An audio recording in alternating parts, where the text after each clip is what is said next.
Wow, what a qualifying session. I'm still aglow from what we've just seen. So many sensational performances, so many interesting performances as well. I think probably the best way to look at this is to go in chronological order of how they finished. Max Verstappen got the pole in the end, but it was a very, very closely run thing. Mercedes super quick in FP3 this morning, probably shockingly quick from Red Bull's point of view. We got an indication of that with Lewis Hamilton's lap at the back end of FP1 yesterday on the soft tire. Of course, George was quick in FP2, but it was the Pirelli tyre test and he was just taking over the car that Nick de Vries had been driving. So it was very difficult to gauge how quick he was. We just knew that Mercedes were looking pretty good, as they did in Austin. But this morning, it was very clear that something special was going on at the Circuito Hermanos Rodriguez in Mexico City. And that is, of course, this very high altitude and the thinner air. And the thinner air means, effectively, for Mercedes, and therefore for Formula One this weekend, that the Mercedes suddenly doesn't have anything like the same drag penalty that it's been carrying around all year. And all the other good qualities of the car, very high downforce generation on that car, and pretty drivable too. You've got to say, the amount of work that George and Lewis have been putting in with the team over the course of the year, and rock solid reliable too, touch wood. So all of a sudden, that Mercedes package was right there with Red Bull, and Max Verstappen looking on the edge of where he needed to be. With the car on a high downforce section of the track, sector 2 going through the high speed change of direction S's around there, the Mercedes was generating incredible downforce with very little drag, no porpoising, and suddenly looked like, really for the first time this year, looked like a really, really good racing car. And we had George Russell and Lewis Hamilton getting the absolute best from it. So Max under a lot of pressure, and I'd have to say on this day, in terms of where he had to do his work, which was obviously sector 1 is high-speed braking, it's the chicane, it's going into the hairpin almost, but sector 2 where it's high-speedish, medium to high speed, change of direction, right there, that was where he earned his money today as a double world champion, because that Red Bull was a little bit on the edge compared with the Mercedes, a little bit reverse from what we saw in Austin. And for Max to get that time out of the car, to go 17.9, 17.7. I mean, when he did 17.9, which was the first run in Q3, you thought, wow, first driver under the 18 second barrier. And that sort of thing, you think, wow, you know, is that going to go any quicker? And then he did 17.7, and that was the pole. A really, really good lap on that second one. In a car, you've got to say, that wasn't absolutely where it normally is, but nonetheless, 3/10 quicker in the end than the Mercedes. And that's because in this really good Mercedes car, George Russell, who looked to be potentially able to get the pole, ran wide coming into the stadium on the last lap. And he's going to start second because of the time he set at the beginning of Q3, in the first run in Q3. And that is a function, I think, of what I've kind of been trying to talk about all year, which is the softness that Lewis has compared to George in just the initial input sometimes. And that's where Lewis can massage the car just a little bit, and George, if he's over, it'll just go off like that. But his precision when he's not doing that is just spellbinding, incredible to watch. But he did, under real pressure, a little bit Carlos Sainz-like, I guess you could say, although Carlos isn't doing that quite as much. Under real pressure in the last phase of Q3, he did run wide going into the stadium. And very good at admitting that and apologising to the team straight away. Very, very good performance from George. And Lewis, difficult to say, difficult to know what to say about Lewis, because his first run in Q3 was deleted because he went over the chicane curb a little bit too much. He thought afterwards, talking to, I think it was David Coulthard who was interviewing, he thought afterwards that lap might have put him on the front row, or Lewis, it was an 18.094. And the second run he did was an 18.084, so he went slightly quicker on that second lap. But it would have lost him a little bit of momentum, and it would have put him under quite a lot of pressure, because at that point, of course, he would have been, I don't know, 9th or 10th or something, so, or 10th probably. So an uncharacteristic mistake from Lewis. That's a very uncharacteristic mistake from Lewis. I think it's one of the most significant things we saw today. Not so much George in the mistake he made, because he's George and he does make mistakes like that under pressure. But for Lewis to do that in the first run in Q3 was unusual. And I don't know to say about it really, other than I guess it's the first time Lewis was quickest in Q1 and he was really quick in FP3 this morning, just behind George.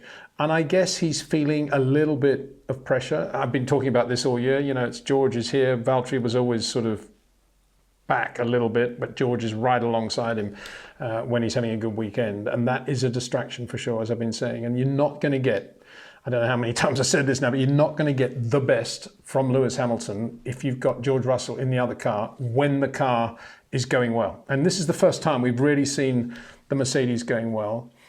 And I think that was borne out. I don't think we saw the best of Lewis Hamilton today because of everything that was going on around George Russell. And if Valtteri had been in the car, I think it would have been a slightly different Lewis. So that was George and Lewis. I mean, George was saying afterwards, we should have got the pole. This car was good enough to get the pole. By which he means this car, take away all the drag dramas it's been having all year, it's a very good race car. If only all the races were held at this altitude, I suppose, is what Mercedes would be saying. And Adrian Newey would be thinking, wow, I can't believe that Max got that time out of that car. That is an amazing lap time. And George would be thinking, we should have got the pole. But I think, that was such a good lap from Max. And he didn't know. Of course, Max didn't know how quickly George or Lewis were going to go. And he went, 2/10 quicker on that second run. I thought that was absolutely exceptional. So he did a 17.7, and Sergio Perez, 18.1, will start fourth. And you think, well, that's about the right gap, and it's about what it should be around Mexico.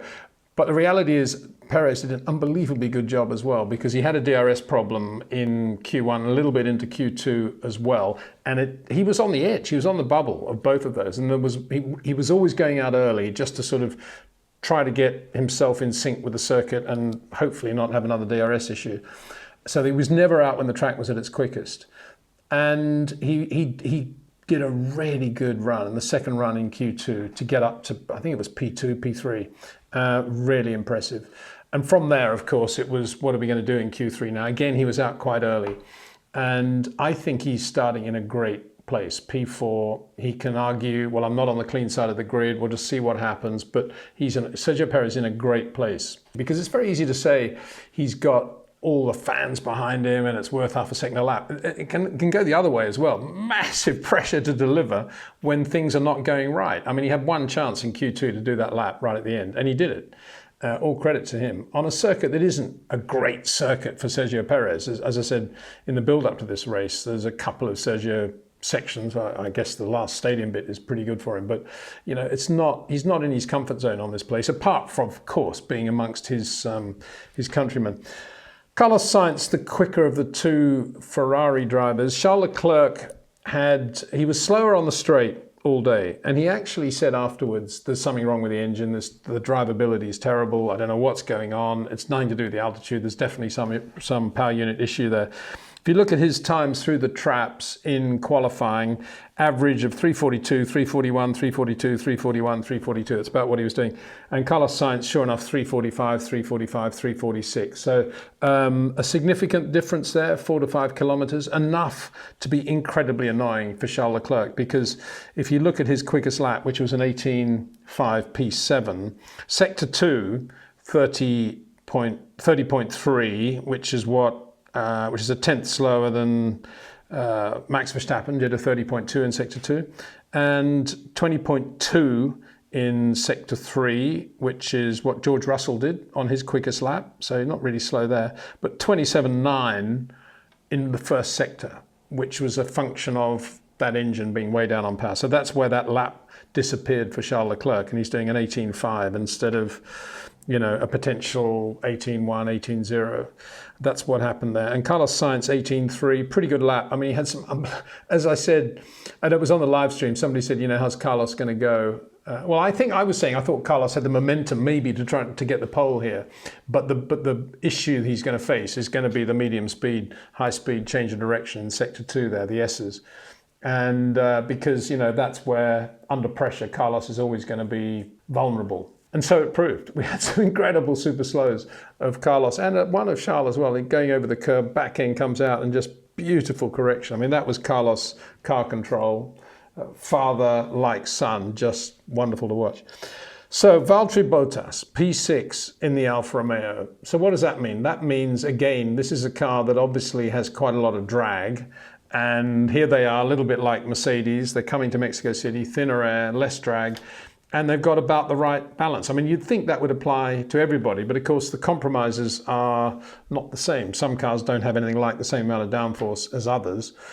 The Alpha Tauri, for example, doesn't have a lot of downforce, but the Alfa Romeo does have a lot of downforce, a bit like the Mercedes. But they got rid of the drag because of the high altitude. And there's Valtteri doing an absolutely superb job in the Alfa P6. So, and very quick in a straight line too. I mean, 345 compared with Lewis Hamilton 344. I say very quick, but I mean right up there in Lewis Hamilton territory.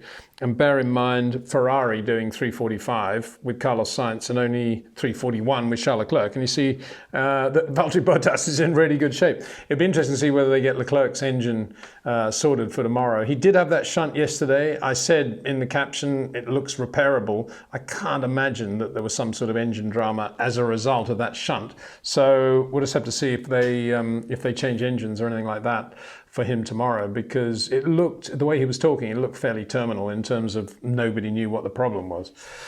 So Charles starts 7th and Lando Norris 8th. Again, another very good performance from Lando, I thought, in the McLaren Mercedes. Not obviously not the car that Mercedes are around here. This is a McLaren that doesn't generate anything like the same amount of downforce as a Mercedes. But again, a really good performance from Lando. Under pressure, Q1, he looks as if he was on the edge, but he did the lap. Q2, same thing, got into Q3. And that's, he's got to be very happy with that. There's nothing perfect about his day, but Lando just great at scrabbling around and getting the result under pressure when he needed to. So just to finish with, let's just have a look at the light fuel runs they did in FP3 this morning. Not much going on in terms of fuel runs in FP3 because everybody, after that whole tire testing, took FP2. Everybody focused on getting a setup today going into the race with light fuel on board. So you can see there how the two Mercedes drivers scared everybody witless. 18.3, 18.5. And you can see there how George Russell and Lewis would have been thinking, yeah, the pole's definitely going for it here. Not because we're 1-2 in FP3, but look at the lap times that Max Verstappen's doing, 18.8. So you'd have to think, well, he might do an 18.0, but if we're doing an 18.3, we're going to do a 79, 18.0. So that set the tone for the day. But most significantly, look at the top speeds there. As we saw yesterday with Lewis when he did that run at the FP1, 342 and 341 for George.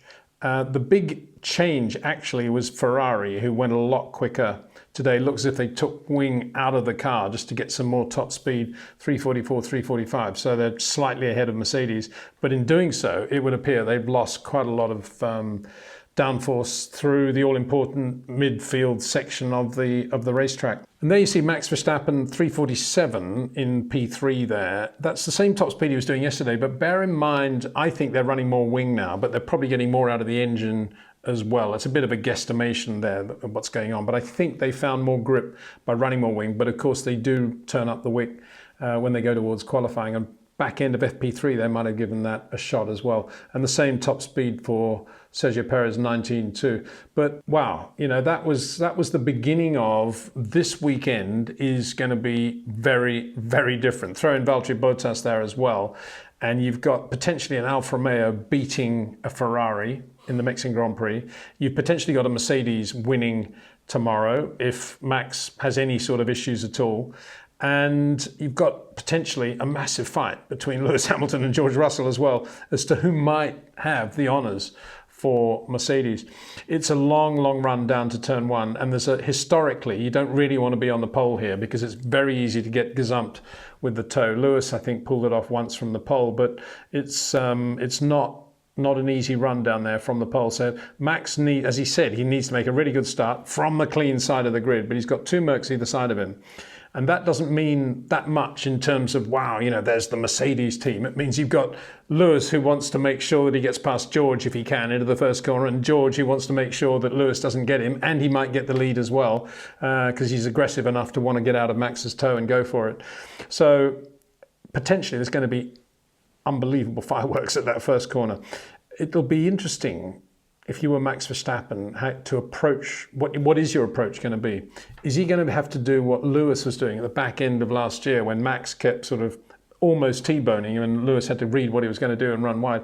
It could be a bit of that Max needs to do, because there will be a lot going on between George and Lewis. I think behind that, it'll probably be relatively orderly. Valtteri will probably, above all, want to make sure he gets through the first lap, for example.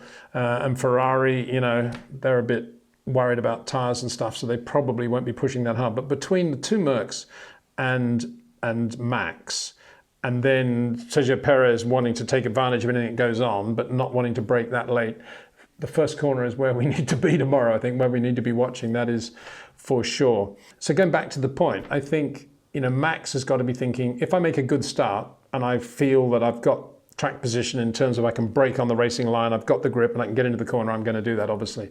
But if for any reason George does one of these, he might have to say to himself, well, I'm going to have to let him go, because it's not going to work if we two of us try to go into there, because this is George Russell.